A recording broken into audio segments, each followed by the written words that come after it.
Fala galera, tudo bem? Sou o professor Roberto Falcione, professor de História, em nome da Secretaria da Educação. Sejam todos bem-vindos a mais uma aula de História. Primeiro eu vou passar para vocês dois recados muito importantes. Você lembra daquele sistema, a galerinha do sexto ano, no Classroom tinha aquele primeiro link que era da presença. Pois bem, ele não existe mais.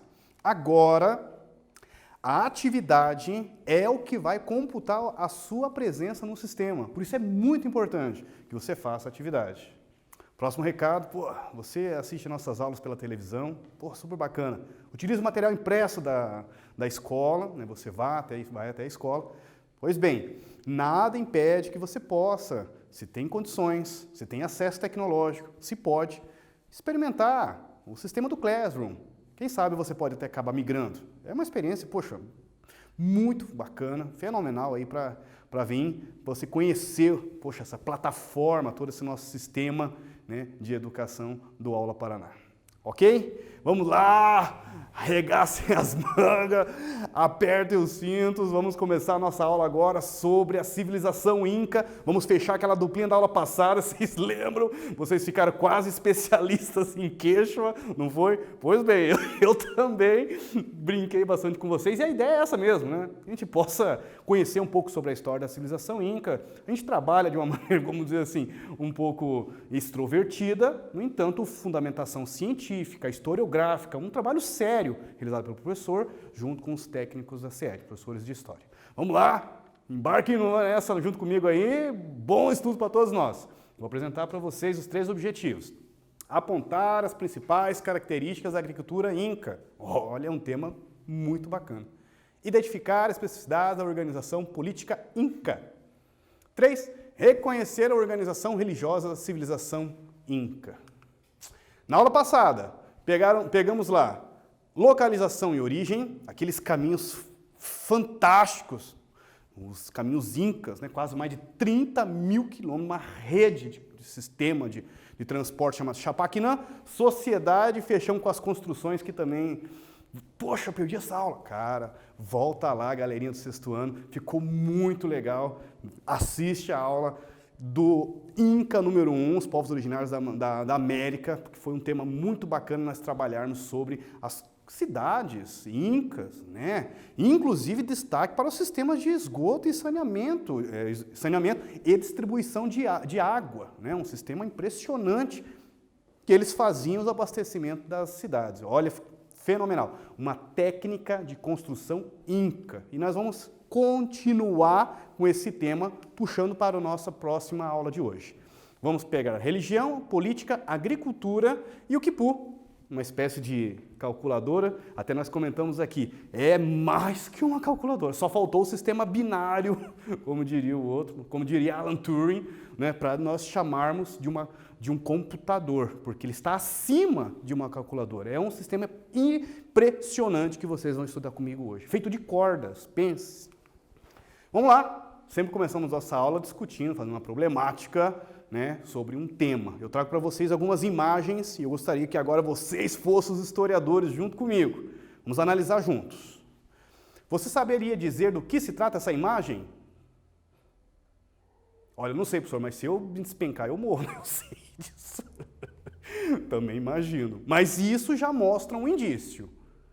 Que eles precisaram construir, sabe Deus o que é isso, nós estamos tentando entender, numa montanha, correto, galera? É verdade, professor? E olha aquelas casas lá no fundão lá. Opa, então tem moradias, enfim. Dá para ver pessoas visitando, inclusive, professor. Então, hoje é um ponto turístico. Legal, boa observação. Me parece um lugar alto, né, professor? Olha só a neblina, quase nuvem, como diz o outro aí, ó. Exato. Vamos mais uma aqui. Você saberia dizer do que se trata essa imagem? Novamente, olhe a preocupação deles. Vocês acreditam que estaria relacionado à religião ou à agricultura? Vocês acreditam que isso aqui era uma pirâmide? O que vocês acham que era isso? Olha onde tem uma casa lá no topo dela. Olha que bacana. Olha, dá para ver, professor, que são construções de pedras, né? Parecem andares, professor. Pois é. Ou mais uma. Como nós poderíamos descrevê-la? Olha que bacana, porque ela está pegando uma parte dos planaltos, das montanhas dos Andes aqui, fazendo os cortes, né? Inclusive em cima você vê um caminho. Olha esta daqui que bacana. Daria para dizer até, não dá para brincar que são sinais dos extraterrestres. Não, não dá não. Faz isso não. Não são sinais dos extraterrestres. O que, afinal, são isso? Nossa, professor, parece até aqueles teatro grego. Olha. Mas não é um teatro. O que vocês acham que eram isso? Como que nós poderíamos descrevê-la? Enfim, são os terraços agrícolas criados pelos incas. Eram sistemas de plantio em montanha, para a água da chuva não destruir nem perder a umidade do solo. Os incas criaram plataformas, se chama terraceamento, é uma técnica utilizada até hoje, semelhante ao que hoje nós chamamos de curva de nível. A galera, agricultores aí do Paraná, você faz um plantio numa região, reta, tudo bem. Mas e quando está numa localidade íngreme? Como que faz para que a chuva, como diz o outro, a água, permaneça e por causa do declínio, com a chuva iria arrastar tudo, tirar a semente, tirar as pequenas mudas, tirar inclusive a fertilidade do solo. Como deixar essa região preparada para suportar chuvas e você ainda transformar isso numa região fértil, para produtividade? Chamadas curvas de nível. Hoje nós usamos isso em regiões mais íngremes, em chácaras de planaltos. Aqui, nós temos um exemplo de montanhas que eles fizeram cortes. Então, o que acontecia? A chuva vai chegar, ela vai parar nessa espécie de andar. São andares, por isso que nós chamamos de plataformas, ou terraços, são vários terraços. De maneira que a água fique localizada no local e não estrague a agricultura. Porque se for um local íngreme, vai ter o que a gente chama de enxurrada, A água vai levar tudo para baixo, inclusive tirar a fertilidade do solo também. Olhe mais uma imagem. Olha que bacana esses terraços agrícolas irrigados com uma rede. Eles tinham canais de alimentação com fontes naturais, de nascentes das montanhas. Eles retiravam as águas das nascentes que transportavam para lá. Eles tinham um sistema de irrigação. Há 700 anos atrás. Vocês conseguem imaginar? Irrigação vocês vão lembrar. Nas nossas aulas da Mesopotâmia, do Egito, são sistemas que nós fazemos para aguar, irrigar a planta, o cultivo, a cultura. Olha que bacana os sistemas que eles fizeram. Imagine então uma localidade que poderia ter uma diminuição de produção por ser íngreme, você fazer esses terraços, esses cortes e vai aumentar a produção. Porque você vai manter a umidade do solo, você vai manter a fertilidade do solo e você vai aproveitar mais a água. Mais um aqui, está próximo de Cusco, essa fica perto da cidade de Tipon. Por isso que o nome desses terraços são terraços agrícolas de Tipon. Hoje são pontos turísticos, inclusive, da cultura inca. São terraços agrícolas incas que eram irrigados por uma rede de canal alimentado por fontes naturais, por nascentes dentro no topo da montanha. Claro, tem que ter o nível da água, para que essa água chegue até os terraços. Olha aqui os sistemas que eles tinham de irrigação. Bom, nas principais culturas vegetais que eles plantavam eram a batata, vários tipos de batatas, inclusive um destaque a semilha, as batatas doces. Então, poxa, às vezes nós trabalhamos falando assim, nossa, a Europa consome tantas batatas, mas a batata é uma planta, no caso, uma raiz, um tubérculo da América. Olha que bacana. Batatas doces, milho, plantavam pimentas, algodão, tomate, amendoim e até mandioca. Ilustração de agricultores incas usando um chactacla. É um arado de pé, data de 1616 essa ilustração. É uma ilustração, uma representação. Veja esse inca com uma espécie de um artefato, um equipamento agrícola, ele vai fincar no chão e vai aprofundar com o pé, de maneira que ele possa fazer o sulco, o buraco, para que o semeador termine o trabalho. Lembra, não é igual, mas lembra, enfim, os agricultores, pequenos agricultores utilizam aquele chamada matraca, que tem aquela parte do adubo e da semente. Quando joga no chão, dá aquele barulho, plac, Por isso, inclusive, o nome chamado matraca. Lembra, mas ele só faz aqui o buraco, ele não vai jogar a semente, precisa do semeador, como vocês podem ver. Os incas usavam também vários tipos de outros equipamentos agrícolas, como essas varas afiadas de arado para revirar o solo. Na fotografia, ao lado, uma enxada tradicional, ainda usada por muitos pequenos agricultores em todo o Peru, semelhante aos modelos usados pelos incas. Olha, uma fotografia de uma enxada usada hoje, né, por povos que moram, enfim, pequenos agricultores de várias regiões que ainda utilizam, são heranças, né, culturais incas que permanências até os dias de hoje. Agora é com vocês, como era a agricultura, desculpe, está faltando tura, dos terraços incas? Por que os incas precisaram construir os canteiros no sistema de terraceamento? Caprichem aí, caderno em mãos, registrem bem bacaninha, daqui a pouquinho nós voltamos, corrigimos junto.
Voltei.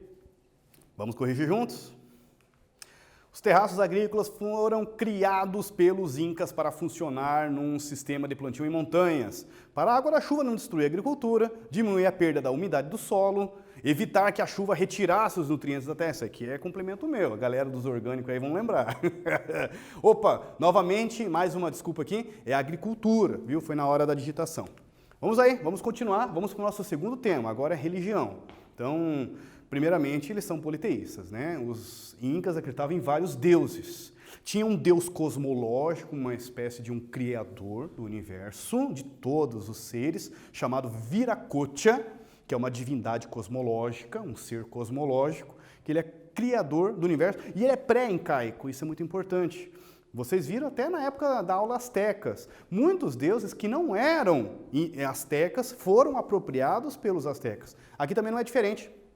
Os incas também se apropriaram de outras culturas, de outras religiões, antes que eles existissem no século 13 e 14. Não é? Então, nós chamamos, quando está antes dele, né, alguma questão de tecnológica, alguma região que eles dominaram, né, uma região pré-incaica ou, no caso, uma divindade pré, que vem antes, incaica. Né? No caso aqui, o Viracocha.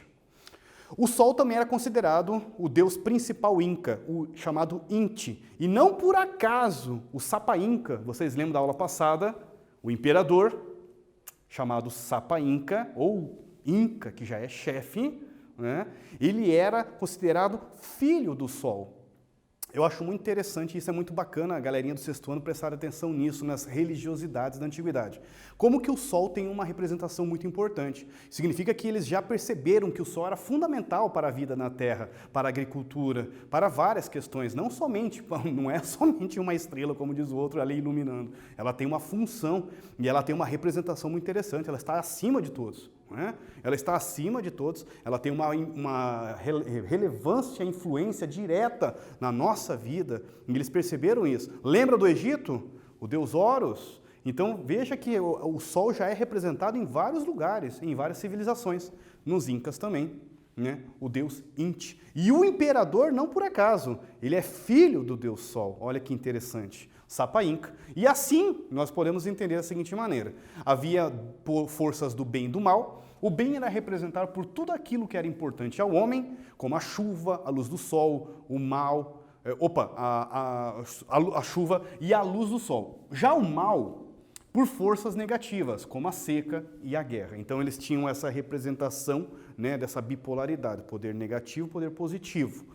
Né, ao bem contra não contra, existiam as forças do bem e as forças do mal, sempre em oposições, não é contra. Dentro da religião inca, eles tinham uma espécie de locais sagrados, ao mesmo tempo que eram locais sagrados, também tinham uma representação, quase que uma própria divindade. Então já é uma coisa quase que de duplo sentido, chamados de huacas. Essa aqui é uma huaca puclana, pré-incaica, agora você já sabe o que significa esse termo, ela está na província de Lima, no Peru. O que enfim, era um tal dos huacas? Vamos ler aqui comigo, embarquem nessa. Os incas acreditavam que existiam os huacas, eram divindades ou locais sagrados, como montanhas, rochas, riachos, e nesse caso que eu trouxe para vocês, é uma huaca construída, né, com uma espécie de tijolinhos de barro. Me chamou muita atenção isso. A galera do estúdio vai dar um foco aqui, junto comigo, aqui nessa imagem, para que nós possamos apontar cada quadradinho para vocês entenderem o que é isso. Parece uma espécie de um grande templo, quase uma pirâmide. É uma huaca, não é, eu estou dizendo que parece, e ela tem esses andares construídas de adobes, de barros, em tijolinhos, uma sentado de pé do lado da outra. Olha que bacana.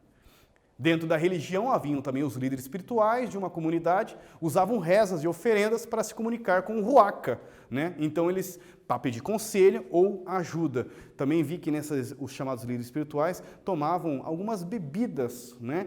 Para que entrassem numa espécie de um transe, para que eles tivessem essa comunicação mais fortalecida com os huacas. Daqui a pouquinho nós vamos mostrar.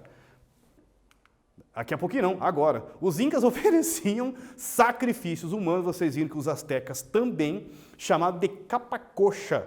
Capacocha, não confundam com Viracocha, que era o nome do deus criador, né? O criacionismo inca estava relacionado com a divindade cosmológica, o Viracocha. Aqui, o significado de Capacocha, ou Capacocha, é o sacrifício humano, em nome dos deuses, para agradar os deuses, para ter uma boa fertilidade, para ter uma boa saúde, para que os tivessem uma boa agricultura, uma boa produção, para dar sorte. Enfim, eram vários motivos para ter, enfim, uma boa vitória numa guerra, num combate. Então, eles ofereciam os sacrificados, né, que eram prisioneiros de guerra, cativos, escravizados para essas funções. Observe o detalhe, aqui é uma espécie de quase um relevo, um desenho, é um relevo, de um escravizado sendo levado para sacrifício. Quem são esses escravizados? Povos minoritários que moram próximos da região do Império Inca. Meio semelhante à questão dos astecas que vocês viram.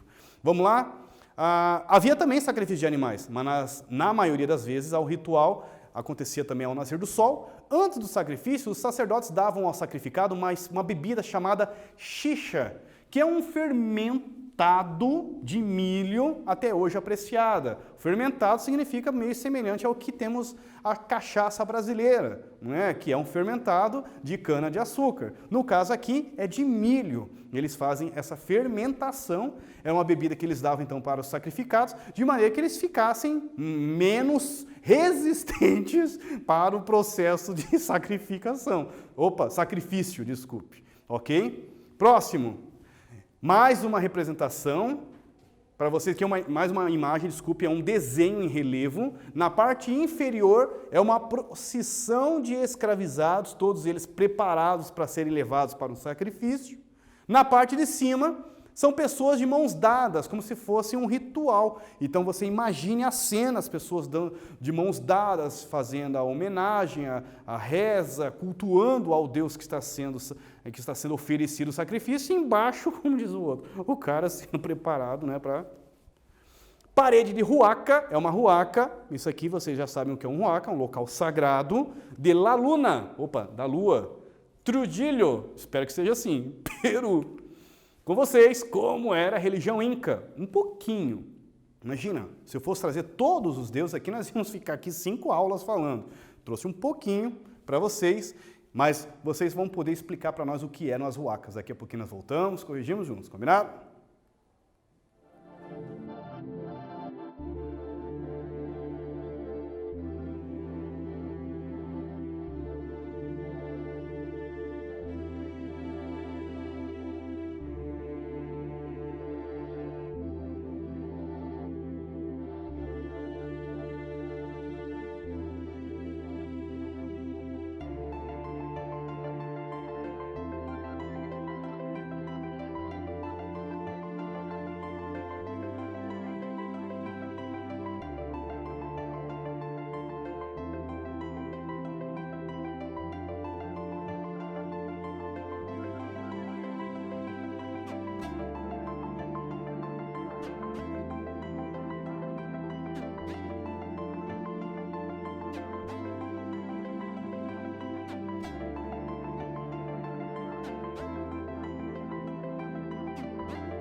Voltei? Vamos correr juntos.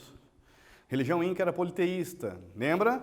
Polivários, teísta, deuses. Constituída de forças do bem e do mal, Sol era considerado o principal deus inca, Inti, e não por acaso Sapa Inca é filho do deus Sol. Viracocha era o deus criacionista, o deus criador. Os incas acreditavam também que existiam os huacas, espécie de divindades ou locais sagrados, como montanhas, rochas, riachos, também espécie de locais também onde aconteciam, né, de construções humanas também, como vocês viram aquela.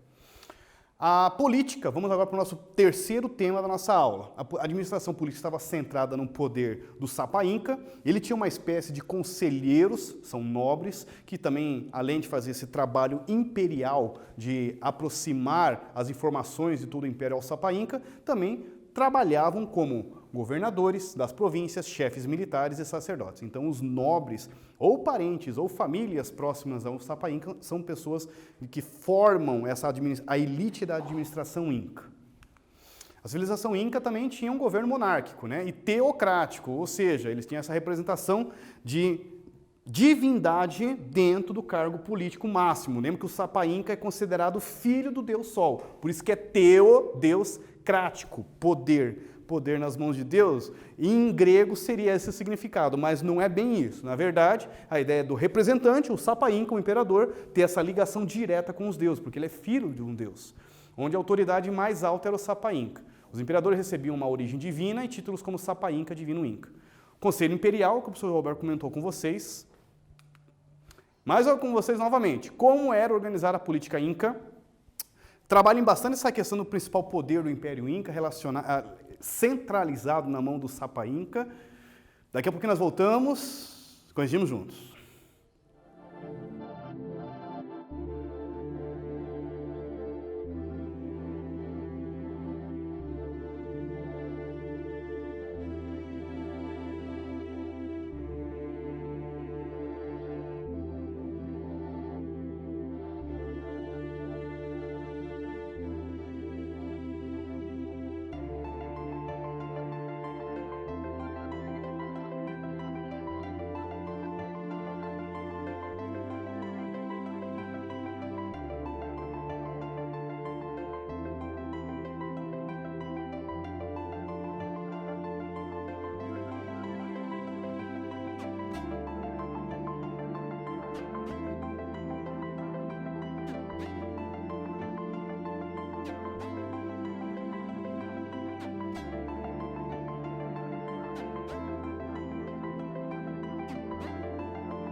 Voltei. Vamos lá? A administração política e o centro das forças armadas do Império ficavam localizados em Cusco. O poder político estava nas mãos do imperador Sapa Inca. Os nobres, familiares do Sapa Inca, eram nomeados governadores da província, chefes militares, sacerdotes, e comentei sobre aquele conselho imperial. Agora vem o nosso quarto e último tema, Quipu. Então nós comentamos nisso na nossa aula que havia uma espécie de uma calculadora, mas está acima disso. Inclusive até os chamados especialistas, os Quipu, alguma coisa, eram responsáveis por dominar essa técnica, e muito difícil. Poxa, eu tive uma oportunidade de fazer um trabalho interdisciplinar em Piraquara, no Colégio Romário, com uma professora de matemática, Luciana, que trouxe essa técnica do Quipu, da matemática, e nós colocamos junto com a aula de História, e eu tive a oportunidade de assistir essa aula que ela realizou para os alunos, me chamou muita atenção. O que são os Quipus? Vamos lá. Sistema de cordas, onde as cores das cordas registravam o que está sendo registrado, se são construções, se são censo estatístico, quantas pessoas moravam no Império, se são agricultura, se é criação de animal, né, pecuária, se é parte de armas, grãos, tudo está relacionado à cor que representa o que é cada linha. O nó era uma espécie de uma numeração e ele fazia uma espécie também de subtração como de adição. Veja aqui. O povo Inca não desenvolveu a escrita, mas possuía um interesse sistema de registro chamado Quipu. Consistia em um cordão no qual estavam amarrados vários outros cordões menores de cores e tamanhos variados, e tudo isso tem um significado. Aqui tem uma ilustração de 1560 mostrando um Inca manuseando o Quipu. Essa é a representação. Agora eu vou mostrar para vocês novamente mais uma representação. Essa parte alta que segurava o nó principal, e cada dessas cordas com os nós representa a contabilidade. Dependendo aonde que o especialista fizer o nó, é onde vai estar representado o que está sendo subtraído, o que está sendo contado e registrado também. Então, como a gente brincou, é mais que uma calculadora, faltou só o binário do Alan Turing para nós falarmos que é um princípio de um computador. Mas, na verdade, então, dá para nós dizermos que ela faz mais do que uma calculadora, aí estaria correta. Ela é calculadora, ela faz registros, ela conta a história, né? Ela faz registro, ela conta a memória do povo Inca. Olha lá. Além de calcular o censo e estatísticas, regiões de plantio, ela conseguia fazer até a somatória, quanto de terraços que dava para plantar. Ela fazia também a contagem do armazenamento de grãos, que também servia como forma para registro e memorização desses dados do Império Inca. Poxa, professor, significa então que quando chegou os espanhóis e encontraram esses quipus, deu para nós sabermos tudo? Aí que está o problema. Os espanhóis, quando chegaram e colonizaram, destruíram a maioria dos quipus, o que dificultou que nós, historiadores, arqueólogos, enfim, até o próprio povo de ligação direta com os incas que moram hoje no Peru, toda aquela região que nós comentamos, saibam sobre a história deles, porque foi destruído a sua memória. O que se salvou foi parar em outros lugares. Me chamou muita atenção isso. Olha onde está esse quipu, no Museu de Dallas, nos Estados Unidos. O que você acha que está fazendo lá? Como foi parar lá? 1476. Veja cores. Imagina eu contando isso. Eu ia falar assim, não, joga fora. Não, capaz, estou brincando. Rapaz, isso daqui é uma coisa fenomenal. As cores está também representado, poderia ter alguns efeitos, inclusive de ossos e penas, onde cada nó que se dava em cada cordão significava uma mensagem distinta. Cada corda dessa com um nó, ou nós próximos ou nós distantes, representava a multiplicação, inclusive também. Aqui o modelo do nó, capaz, eu não faço nem nó de marinheiro, imagina isso daqui. As cores dos cordõezinhos permitiam identificar os tipos de objetos. As cores dos cordões. Os nós identificavam a quantidade de datas. O nó mais próximo da ponta do cordão correspondia à unidade. Olha que bacana. O seguinte referia-se à dezena. Já o terceiro, e assim sucessivamente. Então, o primeiro é a unidade. O segundo nó é a dezena. Pelo Quipu, o imperador tinha informações sobre a população, a administração e até a economia do império. Olha que importante que era o Quipu. Mais um aqui. Comentei que os espanhóis fizeram o trabalho de destruir tudo, né? Quando chegaram. Parabéns. Museu de Arte de Dallas, com vocês. O que eram os quipus? Tá fácil. Daqui a pouquinho nós voltamos. Caprichem lá sobre a história dos quipus.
Voltei, vamos juntos.